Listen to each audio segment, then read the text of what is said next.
Hi everyone, welcome back to my channel. Thank you so much. Wow, I have 400 subscribers. I'm so excited.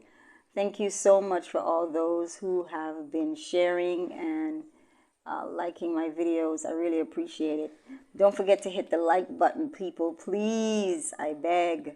I'm trying to see if I can get to at least 500 within the next month or so.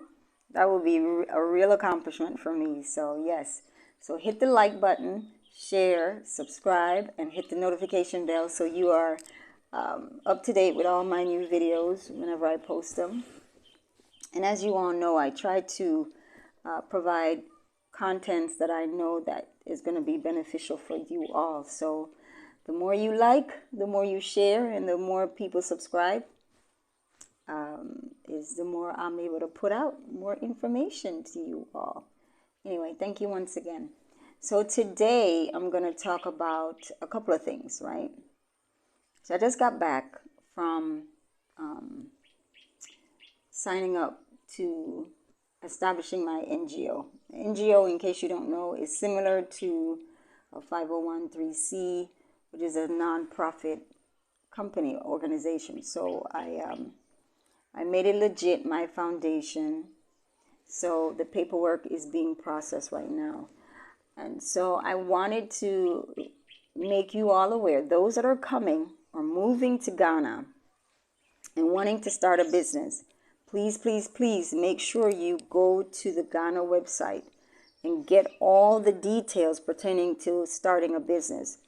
There are a lot of things that is very, very important for you to be aware of before you come and think it's just a free-for-all that you can just come and start a business just like that. No, there are some requirements that is essential to you starting your business. I opt to do an NGO because I am going to be working with the youth. So you guys know and are aware of my projects. And so that's one of the reasons why I decided to do a nonprofit. So it's a little bit less costly as far as a nonprofit goes. But keep in mind that there's still, if you are going to be, and also if you are going to be opening up a business, remember you still have to pay taxes here in Ghana, and you probably will have to do your taxes in the US as well. So make sure you do your due diligence and get all this information sorted out before you get here so that you are aware, you know what you need to do, and then you take your time in getting these things accomplished. So, for instance, I am going to start my NGO.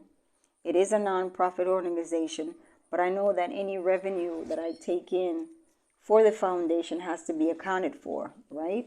And so I have to make sure I keep my books and everything in order.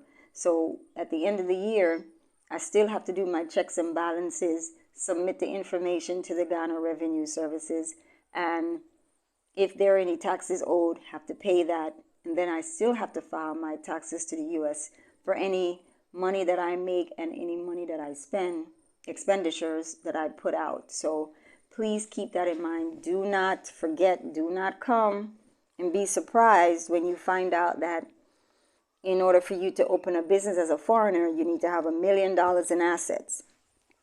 And that $1 million could be the costs associated in you starting your company or starting your business, right?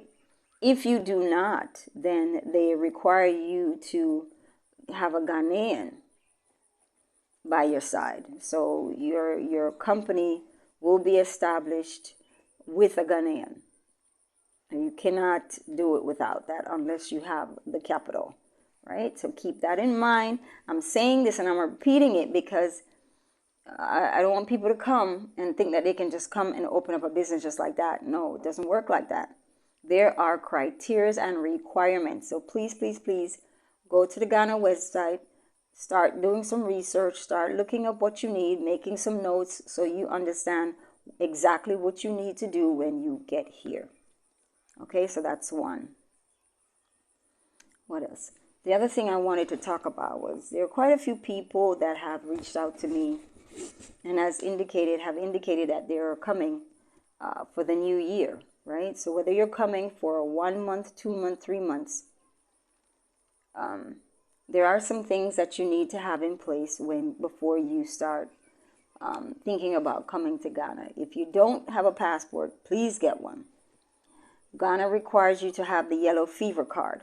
Please get that. You can go to your primary care physician and get that taken care of. If your primary care does not have the vaccination for you, then they can recommend somewhere where you can go and get it, right? So you need that. And you also need to apply for a visa. If you are coming from the West, you definitely need to have a visa. The only persons that I'm aware of right now that are not required to have a visa are Jamaicans, right? Now, I know they just opened up the floodgates for South Africa in reference to them, the people from South Africa, not needing a visa in order to come to Ghana, right? But again, I want to remind you, please go onto Ghana's immigration website and get the details on all those that I just mentioned. The yellow fever card, your visa.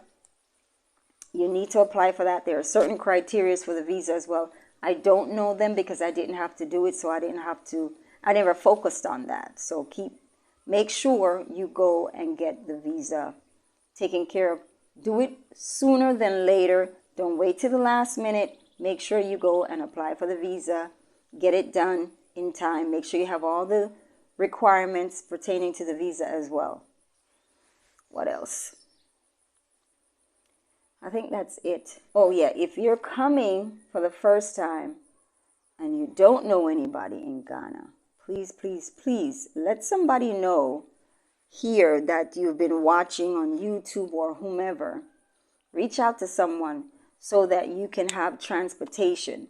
So from the airport, you're going to need transportation from the airport. If you choose to get with someone from YouTube or wherever, make sure that your transportation is taken care of if that's what they're going to do, but make sure that they need to help you get transportation from the airport to your final destination, right? If you're going to be working with me, then I would require at least a month's notice so that I can obtain a driver to come and pick you up from the airport and bring you to where you're going to be staying during the course of your time here in Asebo and or Central Region, right? So those are very, very important topics that we sometimes neglect and wait till the last minute, and then something happens and you're not able to travel like you need to travel. So make sure you cover all your bases, okay? Just make sure you do that. So yeah, I think that's it. And wherever you're going to be staying, please, please, please make sure it's legit. If it's an Airbnb, make sure you try to get as much information as possible about the Airbnb, the location. Make sure you have, if it's even the coordinates of where the place is, that way that would help you and the taxi driver to make sure you get to where you need to go. Yeah. So I think that's it for right now. I just wanted to keep you guys abreast with those little things. Remind you not to forget to do your own due diligence, do some research. Make sure if you know you're coming, start planning. And look for your tickets early. My God, the ticket prices are ridiculous. So look for your tickets early. I know there's a straight flight from a couple of states. I'm familiar with two. I know Georgia, Atlanta, Georgia, and New York. I know there's a couple others, but I don't quite remember what states they are. But if you can get a flight from wherever you are to either one of those states, you can get a straight flight to Ghana. It's 9 to 13, depending on who's driving, I guess, 9 to 13 hours. So it is probably a little bit easier on you with the traveling if you can get a straight flight from wherever to Ghana. because it saves you a lot of time from being taken all over across the globe, and then it just becomes very cumbersome, because remember, you have to still go through their, wherever country you go to, you have to go through their immigration. You have to come off, go through the immigration line, get searched, get your stuff checked, your carry-on, all that stuff checked, everything checked, and you got to go back in and go back through. It is very, very cumbersome. Save yourself some trouble. Try to get a straight flight to either New York, Georgia, or do some research on the other states where you can get direct flight, and see if you can fly into Ghana a little bit easier on yourself. I've done the around the globe and back travel, and it was, at first I thought that's what I had to do, and then I found out, wait a second, wait, I can go from Florida to New York and then get a straight flight from New York straight to Ghana. It's a little bit easier for me, so it worked out well.